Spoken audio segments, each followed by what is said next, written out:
ஏன் ஏன் பேசாம்பா அண்ணே அண்ணே என்றா நோன்னு பேசாமாடா. இல்லண்ணே, பெரிய பெரிய வீட்டுகள்ல கேட்ட மூடி வச்சிருக்காங்களே, அது என்ன? திறந்து வச்சிருந்தா ஒன்ன மாதிரி இருக்கிறதுக்கு உள்ள போய் ஏதாவது கவிட்டு ஓடிட்டா அதுக்காகத்தான். பாரு, வீட்டுக்காரர் உட்கார்ந்து இருக்காங்க, கொஞ்சம் மரியாதையா வா. என்ன மரியாதையா? என் படுத்துக்கியா ஒழுங்கா வா, மானம் கெட்டு போயிடும்.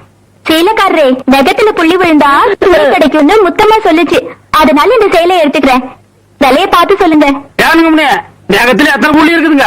எண்ணி பார்த்தேன், 5 புள்ளி. அடங்கொக்க மக்கா, 5 புள்ளி இருக்குதாண்டா. இருக்கட்டும் சேலைக்காரர, 5 சேலை கூட அம்மனிக்கு, அப்புறம் கூடவே 2 சேலை சேர்த்து கூட. அது என்ன திருத்துன்னு பாக்குற? இவங்க மாமா சின்ன கவுண்டரு, வட்டாரத்துக்கே பெரிய புள்ளி. அதனால சொன்னேன். ஐயோ அண்ணே, ஐயோ நாய கூட வரும்போது நல்லா தடை வந்த. எனக்கு கை வரல, கால் வரல, எல்லாத்துலயும் புள்ளி புள்ளியா இருக்கனே. அந்த புள்ளிக்கு சேலை கிடைக்கும், இந்த புள்ளிக்கு தொழுநோய் ஆஸ்பத்திரி இடம் கிடைக்குதான்னு பாரு. ஐயா போச்சு.